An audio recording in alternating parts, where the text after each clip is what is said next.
5 in Surrey, clockwise to junction 8 at Reigate, taking over an hour to get from before junction 7 at the M23. And that was after an accident where 2 of the 4 lanes stay closed. And the M23 northbound is extremely slow as a result. Back to the M25, but in Essex, long delays anti-clockwise from junction 27 at the M11 to 24 at Potters Bar.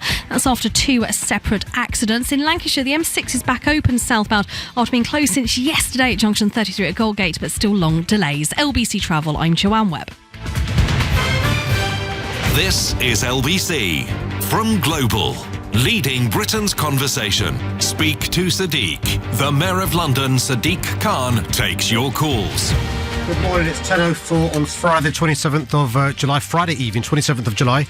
This is Sadiq Khan bringing you your latest edition of Speak to Sadiq on LBC in the Cheap studio this morning. I'm here for the next 30 or so minutes taking your calls. This is your chance to put any questions you like to me, the Mayor of London, and I'll do my best to answer. So the numbers for you to get your questions on air are 0345 6060973, or you can email sadiq@lbc.co.uk, or you can text on 84850. And don't forget, you can also watch Speak to Sadiq on the website lbc.co.uk or live on our LBC Facebook page. So, James, if it's okay with you, we'll go straight to our first caller. OK, carry on. So the first caller is Paul from Wimbledon. Good morning, Paul. Good morning, Sadiq. Hi. As you know, I recently took you to court over the closure of 37 police stations in London. And can I begin by saying I acknowledge you've been dealt a bad hand. Hang on, Paul. I'm going to have to interrupt you there because I'm not aware of this. You are the gentleman who was violently assaulted, and Paul Kohler, Kohler. Okay, and you only survived because officers in Wimbledon were able to get to your home within 8 minutes, and you've been in the High Court challenging the Mayor's decision to shut police stations. The High Court has ruled that your local station should not be closed, but the Mayor has nevertheless been allowed to go ahead with plans to shut at least 36 others. You see, this is why you shouldn't start without me. I need to do the sort of background and information. Carry on, Paul. I'm sure Paul and I would have got there in the end. Paul, I beg your pardon. Apologies for James. Please carry on. Don't worry. I'm glad it's all been clarified. In addition to quashing the decision to close Wimbledon Police Station, as you know, the High Court were very critical of the entire consultation, calling it, I think, incoherent and unhelpful. In light of that criticism, in light of the crime figures which are deteriorating, and with a new Home Secretary, you have a chance to take stock. Just wait. Can we have a London-wide discussion with communities about policing in London? Because it's in crisis, and the idea of just cutting police stations and addressing these cuts via cutting police stations is, I would suggest to you, not the way forward. Well, Paul, firstly, congratulations on being elected a councillor in Merton. Some listeners may not know, James didn't finish the story, you're a Lib Dem councillor in Merton, so congratulations on that. Thank you, Lord. I didn't want to make it party political, but thank you anyway. No, but it goes to my point about working cross-party. The point I was going to make, Paul, it's in support of your point, which is we've got to work cross-party in relation to the issue of dealing with you called it the bad hand I've been dealt. But London over the last 7-8 years, Paul, and you'll know this because you've seen evidence of this, has seen massive cuts in our budget. We've lost more than £720 million, but there is a further set of cuts coming around the corner. We've got to find further £380 million worth of savings over the next 3 years. So £1 billion has been taken out of our budget. And I've got a simple choice, Paul. At the same time as I'm lobbying the government, and James often tells me off for making the point again and again and again, the government needs to give us more resources. I've got to make sure I balance the books, Paul. And I've got a straightforward choice in relation to using the limited monies I've got left to fund police officers or to fund police station and front counters. But at the same time, what I've done, unlike the previous mayor only put in, roughly speaking, £4 million a year in the 8 years he was mayor. I've, in my first 2 years, put in more than almost £140 million using council tax and business rates. So you're right, we've been given a bad hand, but I'm doing both those things, lobbying the government for more resources, but investing what I've got by raising council tax and business rates for more police officers. I'll come back to you momentarily, Paul, I promise. But the previous mayor that you just mentioned wrote a column in the Telegraph this week, being very critical of your policing policies and claiming that he'd left you with a generous war chest. Well, let me do that. Listen, Paul's approach is the right approach, cross-party, and Boris Johnson is basically an attention seeker, and he's seeking attention. Let me three basic facts. During Boris Johnson's last 3 years as a mayor, crime in London, violent crime, started to go up. Secondly, Boris Johnson from 2010 knew he was facing these massive cuts in Met Police in budget, but didn't raise council tax to try and fill the void left by the massive cuts from central government, which is really important. So there was no, legacy left to me in relation to money in the kitty. But the third point, which is really important, is he also claims in the article that somehow I've curtailed the use of a very important tool to the police, stop and search. Stop and search started going down whilst Boris Johnson was mayor from 2010, and we're using targeted stop and search. You did pledge in 2015 that it would go down even further if you became mayor. If you look at the figures, James, and it's important to look at the evidence. Actually, targeted stop and search, when the grounds for stop and search are weapons related, have gone up, and they're targeted. Actually, the success rate in relation to arrests and prosecutions is something that should give us confidence. But Paul, to answer your question, I think you're right. We've got to work cross-party. That includes not just across political divides, but also City Hall and boroughs like the one that you're elected in now, to make sure we do what we can to keep communities like yours safe. That's good. That's good. May I begin by agreeing with you? I wouldn't be here. I wouldn't defend Boris's record in the past at all. I agree with you on that. But you're making irreversible decisions by closing police stations. And I hear what you say. It's a straight choice. But if it was a straight choice, the police officers who keep coming up to me, congratulating me on my campaign, wouldn't be doing so. They see that removing them from communities is a critical decision. We've got to be more imaginative. Maybe closing part of a police station, or closing a police station and buying a smaller unit. Removing police from the communities is really worrying. There's so many empty properties. No, we are doing now. that, Paul. Just to reassure you, Paul. In all sorts of empty shops. I think just to reassure you, Paul, and James has made my point for me. So what we've done is, let me be frank, the estate that's worth the most money and the police stations that are used the least are the ones that we were advised to sell off. And by the way, not only does it leads to revenue savings in relation to those front counters and police stations being staffed, but also capital costs bringing in by selling off those buildings. But you're right in relation to the contact and engagement police officers have with the public. James alluded to counters, or you could be in shops, and we're also making sure that we find better ways of engaging with communities like yours. So what we're doing, Paul, is the response time won't change between the police and the public in relation to reacting to an incident, but also police officers will be out and about. And one of the reasons they can do that is because of the investment in technology. So they will now have not just the body-worn videos, but tablets with them, so they can, rather than going back to the police station, write in their notebook, get information, use their tablets to get information. So they're out and about far more. You don't know that will work. You're assuming that will work. Why not try and see before you make these irreversible decisions across the whole of London? It's a very good point. Well, we know it works. We've piloted it in basic command units across London. We know it works because in New York, some of the stuff that we are doing, they're doing as well. And we know it works because technology is the only way we're going to address some of the massive savings we've got to make. We've got to transform the Met Police. I was told that it was not wise to have the biggest rollout in the world of body-worn videos. But you know what it's led to? The body-worn videos has led to a massive, massive reduction in the amount of complaints made by members of the public towards the police. At the same time, it gives the police more confidence to use, for example, stop and search, but members of the public to interact with the police. The alternative, by the way, is to reduce police officers.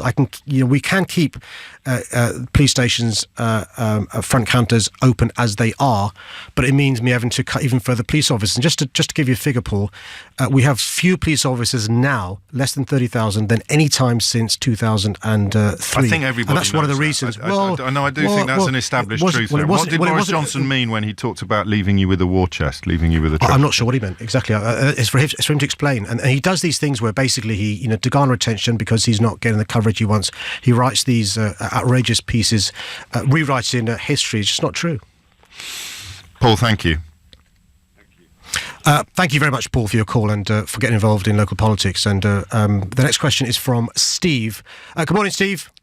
Oh, hi, good morning, Sadiq. It's just to ask that all this latest rhetoric we're getting from Boris Johnson, do you believe that's his ploy to get back into, trying to contest for the mayoral election? He's got his eyes on a bigger prize, Steve. I think there is no bigger prize than being the mayor, James. But I think Steve, I think Boris Johnson wants the second best job in politics, which is to be the Prime Minister, and it's all about Boris Johnson. And look, I don't really want to spend the next 25 minutes talking about Boris Johnson. I mean, look, he deliberately wrote the piece in The Spectator and in The Telegraph to get attention because he knows that his friends who are journalists talk about it, and he is a guy who is, inverted commas, interesting. Look, as far as I'm concerned, I've seen the mess left behind after 8 years of Boris Johnson being the mayor of London, from the Garden Bridge to not investing in our police. Other examples I can give you as well. I'm determined to make sure I'm the best mayor I can be, and I campaign to be the mayor for Londoners. I'm willing to work cross-party. You heard the last caller, Paul, who's Lib Dem activist, but I want to work with him to make sure our communities are safe, but also work with a Conservative government. Boris Johnson just believes in Boris Johnson, and that's not, I think, the way to do politics. All right, thank you. Cheers, Steve. Thank you very much for your call. I'm sorry, I don't want to spend more time talking about Mr. Johnson. The next caller is Alistair. Good morning, Alistair. How are you, sir? Good morning. I'm well. A very quick question for the mayor. I am a Tory, but I actually voted for you, and I tend to agree that whilst Boris was mayor, he really took his eye off policing. But I also believe that the period leading up to Boris, the Met did very well out of Tony Blair and the Labour government in terms of spending. So my question is, London is now the coke capital of the world, and the coke trade is fueling gang crime in London. That's why we're seeing so many stabbings, and that's why we're now seeing county lines. What are you going to do to stop the coke consumption amongst the London middle classes and gentrified Londoners, which is fueling the gang crime? Alistair, can I just say your thesis on cocaine, drugs, criminality is spot on. There is a link, a definite link, which has been shown to me by the police, of drugs and criminal gangs and knife crime and crime going up. And this is an important point you alluded to, which is there are some Londoners who think, it's a victimless crime taking cocaine, inverted commas, middle class parties. And you alluded to this in your question.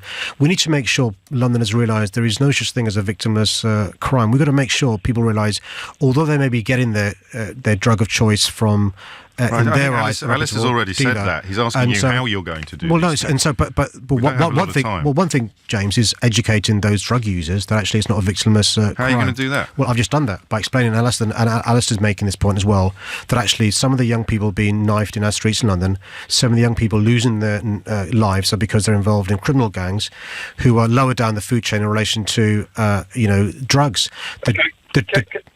Yes, you can.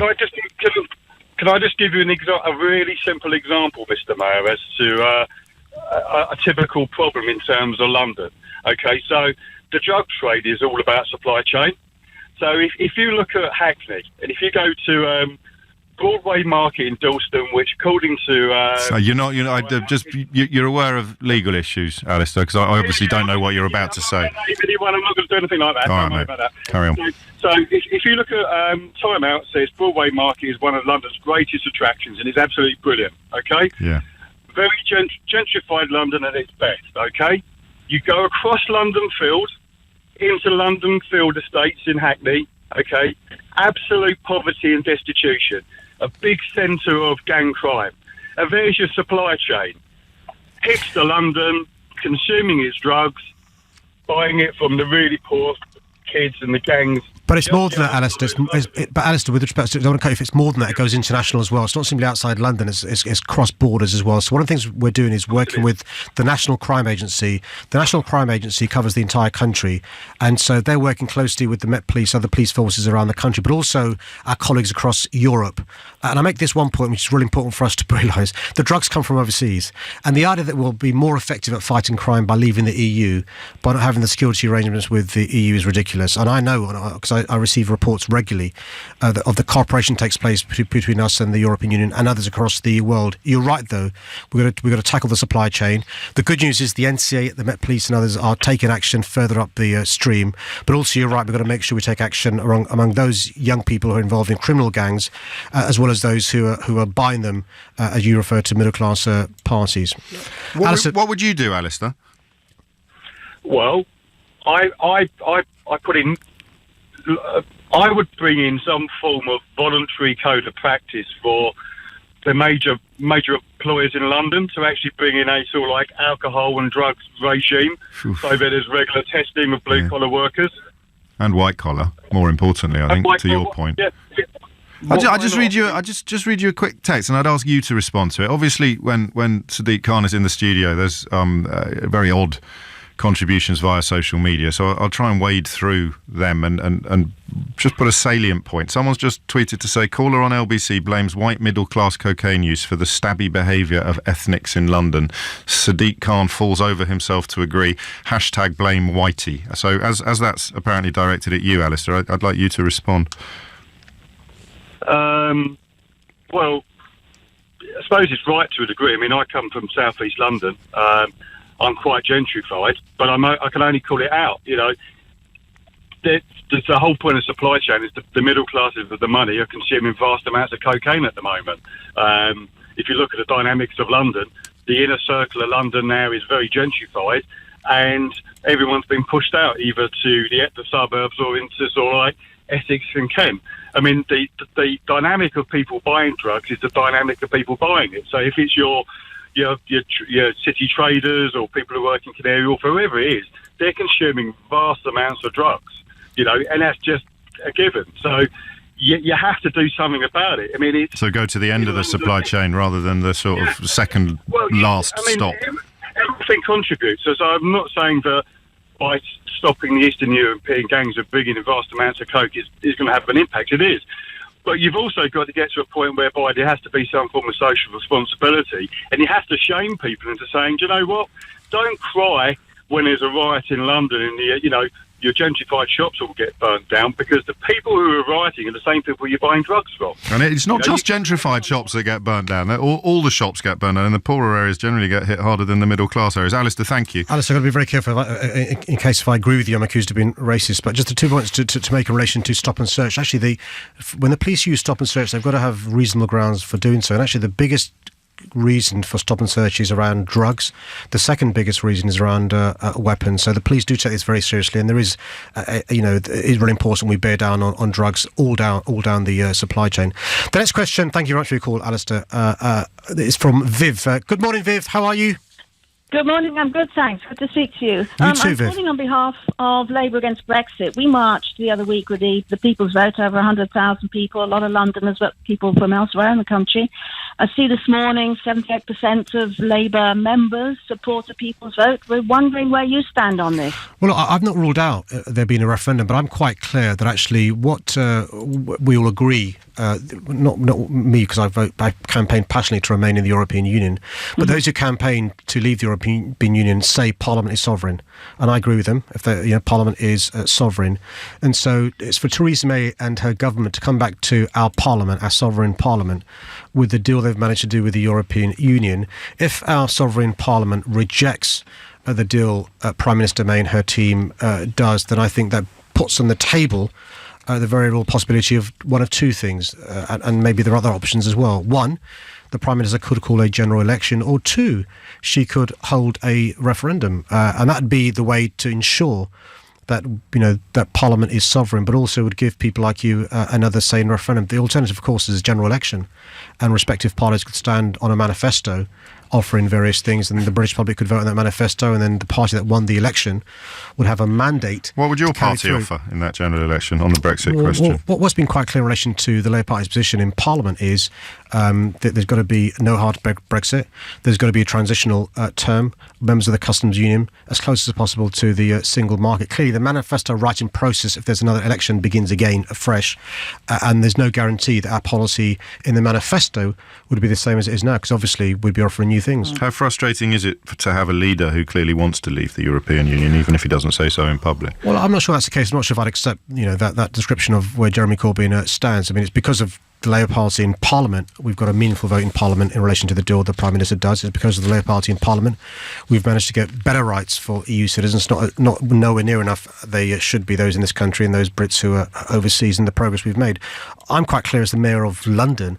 I'm heartbroken we appear to be leaving the European Union. I think we should stay in the single market, stay in the customs union, give a cast iron guarantee to those Londoners, and they're Londoners, by the way, who are EU citizens, and also those around the country, and also make sure we've got as long a transitional deal as possible.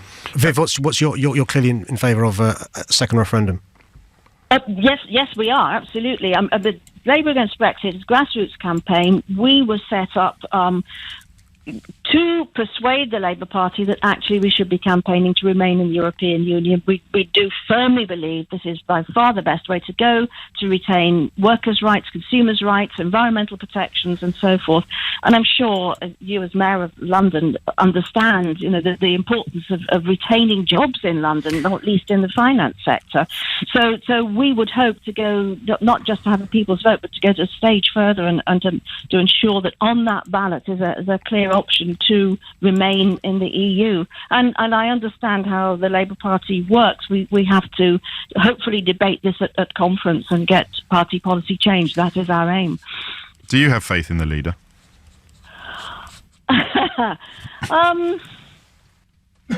I might take the fifth on that. Okay, as you wish. Viv, can I just say, I'll take another call, Viv, but actually joining the party, getting involved in policy making and influence policy from the inside is the way to do it. So thank you for doing that. Next caller is Mike. Good morning, Mike. How are you, sir? I'm fine, Eddie. I'd like to say is this: can we not increase the speed limit a little bit more than 20 miles an hour on the road? It's a terrible line, Mike. Just give us the background on what Mike's referring to. So what Mike's alluding to is currently in most residential streets in London, the speed limit is 30 miles per hour. And what I want to do in the central London congestion charge area is to reduce the speed limit to 20 miles an hour, because all the evidence is the slower cars are going, the less serious injury they cause to people if they're involved in a road traffic accident. Just to give you an idea of the numbers, James, each year 2,000 people either die or lose their lives on the streets of London. Mike, have you got a better phone yet? How's that? Yeah, that's a bit better. What's your question? Oh, my question is why don't you increase it to 25 miles an hour? Rather than 20, you mean? And rather than 20, because most cars do. You can idle at 20 miles an hour. No, there's a discussion about how low you go. But, what the evidence is for each miles per hour you go slower, there's less chance of death or serious injury. And so 20 miles per hour, some boroughs already have on residential roads. And so I'm persuaded that actually, when you bear in mind there are 2,000 deaths or serious injuries a year, bear in mind also congestion means actually there are very few examples where cars go very fast in central London, that actually in the roads that I control, and also we're trying to persuade boroughs within the C-charge area to also follow my lead, to have 20 miles per hour in central London. We do need to slow down cars in London. Clearly there are some roads where that doesn't make sense, arterial roads, dual carriageways, etc. But it's the best way to make sure pedestrians, those who are walking, but also cyclists, are as safe as they possibly can be. Before we take the next call, I want to intervene with a question which is about Sajid Javid's decision to essentially hand over these two jihadis, these so-called Beatles, to America, potentially leaving them to face the death penalty, which has caused quite a lot of controversy. I got two questions for you. The first is, as a former human rights lawyer, where do you stand on his decision? And the second is, it was a point a caller made that I hadn't thought of, to be honest with you. And the caller expressed sympathy for Sajid Javid because he is, like you, a Muslim. And if he hadn't handed these people over to potentially face the death penalty, then this toxic portion of the country would claim that he'd done so because he somehow sympathised with them. It's an accusation that's regularly and absurdly, obviously, levelled at you. And then, of course, if he did hand them over, he ends up running the gauntlet of human rights legislation and sort of liberal consensus. But the way I approach these things is I try and make the right decision and not allow my faith, my ethnicity to judge the decision that I choose to make. I think the Home Secretary, Sajid Javid, has got it wrong. I think the British Parliament voted many years ago to abolish the death penalty. British Parliament enshrined the Human Rights Act, and the British Parliament and the British government are signatories to the European Convention of Human Rights. That means we think it's wrong to sentence somebody to death. I don't think you can subcontract the death penalty to other countries. And there's examples in the past where we have agreed with foreign governments, whether it's America or whether it's Jordan, that we will only extradite somebody to your country if you agree not to use the death penalty and or to torture the person that goes to your country. And I'm unclear. I only can go on what I've seen in the press. What made the Home Secretary agree to send these people to America without receiving those undertakings, those assurances? And by the way, there are examples in the past of people doing really horrible, barbaric things, and us receiving those assurances. And what these two men alleged to have done, and just unimaginable and barbaric. And so I think, the Home Secretary should have got those assurances from the USA if they're going to be sent there.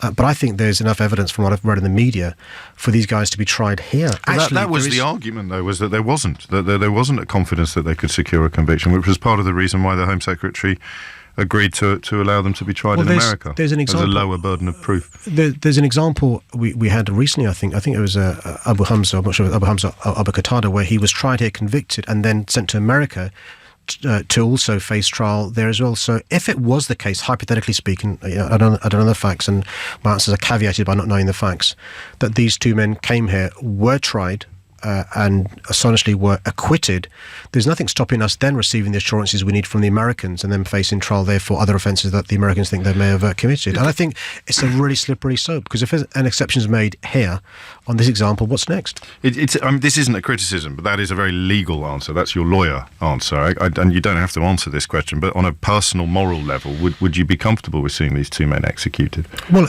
look, I'm against the death penalty, but there are times where you have a right to kill somebody. They could be self-defense, or they could be in battles and in war.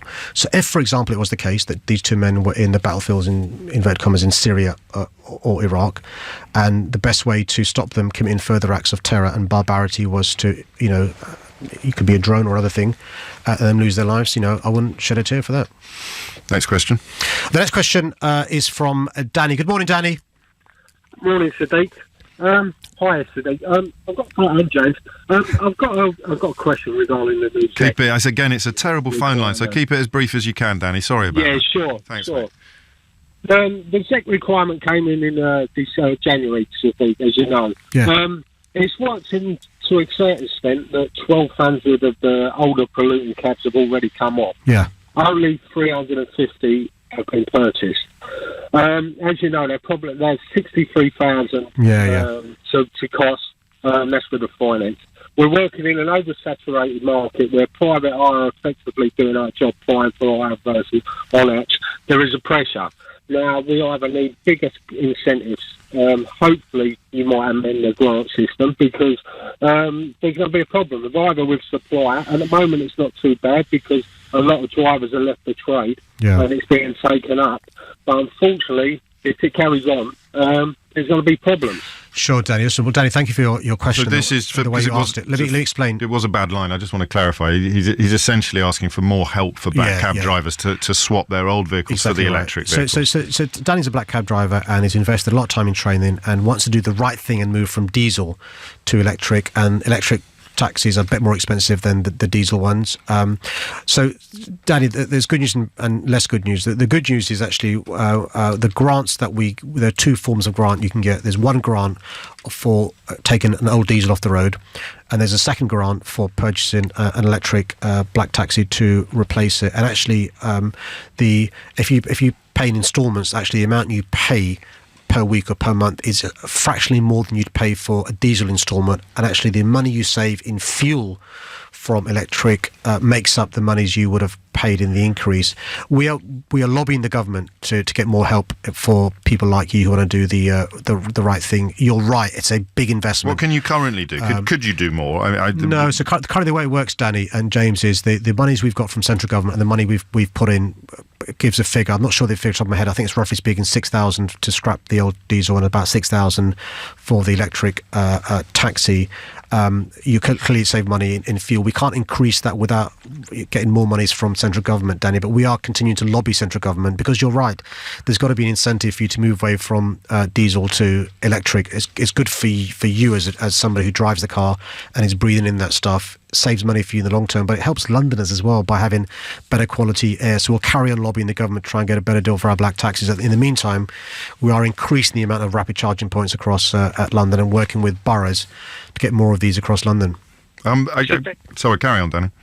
Yes, I understand that, and I know where you're coming from. Can you categorically state that you won't? I mean, we've got the carrot and the stick. The stick won't get bigger when you start looking at age limits or I don't know, electric taxi ranks or electric taxi bus lanes. So will you promise Danny and his cab driving brethren that you won't make driving an old cab harder than it is already? So, Danny, we have no plans to have further sticks in relation to the old taxis. I say old taxis, the diesel taxis.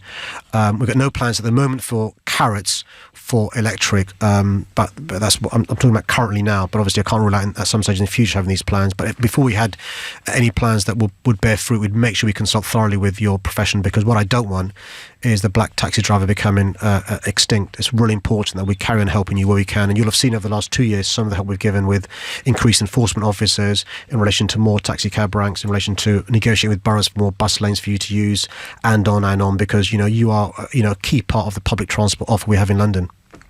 The electric cabs are the future, though. I mean, so you have to walk a tightrope between Danny's livelihood. But Danny, I don't mean to patronise Danny, but Danny's question was very pragmatic. Is he's saying, I want to move from diesel to electric, give me some more help, and that's a legitimate question. And his challenge to me is a good challenge. Saying, look, I want to do the right thing. My head's not in the sand, but help me more than you currently are, and that's a challenge which I'm taking on board, Danny, in relation to what more I can do from government. No, there goes the phone line. We'll come back to you. Danny, I think it was more the reception rather than... I've got one more before you go, which is the constituency Labour Party in Vauxhall passing a vote of no confidence unanimously, I think, in Kate Hoey last night. Your response to that as a Labour Mayor of London? Well, look, there are 73 CLPs across constituent Labour parties across London, and they're autonomous bodies, and they've expressed their view, and they're clearly unhappy with Kate's vote in relation to the other day when there was a possibility of the government losing a vote of no confidence, possibly a general election. Should she lose the whip?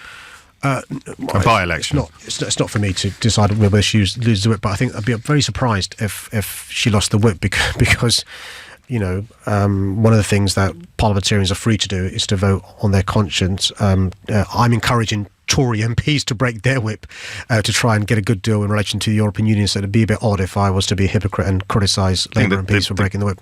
Contention was that her votes in a couple of bills had helped Theresa May stay in power, which is the polar opposite of what opposition MPs should be doing. That's the concern her members have, as I understand it. The concern isn't... I mean, Kate Hoey's views on Brexit are long known and have been long held. I think the concern that members have is, in this particular example, there's a possibility of bringing the government down, and the job of Her Majesty's official opposition is to be an opposition and then provide a government in waiting. That's the concern they have. But look, let's wait and see what happens across a period of time in Vauxhall. Let's squeeze in one more. Okay. Hi, the next caller is Yazoo. Good morning, Yazoo. Hi, it's Yasser from... Yasser, sorry, beg pardon. Sorry, I'm a London bus driver, and we have been driving in some really, really bad conditions for the last couple of days when it's so hot. We've reported it to different our authorities, but it's just nothing being done. And yesterday when I was driving in my cabin, on the thermostat, it was up to 36 degrees. So what kind of step can you take to force these guys to fix the ACs for the buses? Because it is so bad. It's for the safety for the drivers and the passengers. Yes, so I met with the Transport Commissioner yesterday, and I raised yesterday with my team also the issue of the heat that bus drivers are literally having to endure. And I've been told that the TfL are speaking, as we speak, to operators across London to make sure the conditions you're driving in are humane, because you're right, over the last couple of days they've not been satisfactory, and hopefully there'll be some good news. I'll make sure on social media today, Yasser, we get some of that good news out so you can see what we've done in relation to making the conditions that you're facing much more bearable. Yeah, because we're speaking to operators now, because basically these aren't buses we own, they're owned by operators. We're ringing around the operators, making sure they sort out what they can do in relation to the bus cabins. Some of it could be maintenance, some of it could be doing what we can in the short term, but we've got to make sure that drivers like Yasim have decent conditions to drive in. Is there a hierarchy of buses, Yazim? Would you rather be driving one type of bus as opposed to another, or are they all as bad as each other?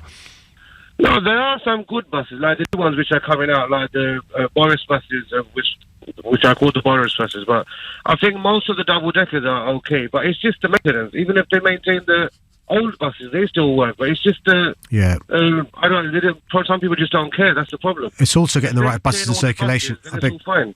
I beg your pardon, yes. It's also getting the right buses in circulation, so it's making sure that bus operators are having the best buses out on the streets rather than being in the garage as well. So it's just being considerate about the drivers and stuff, and so we've made sure that those checks are taking place. And what I'll do later on today, Yazim, is if you just follow my Twitter, I'll make sure we put on there what we've managed to achieve, and we'll make sure we improve things for bus drivers. How is the heat being handled at City Hall?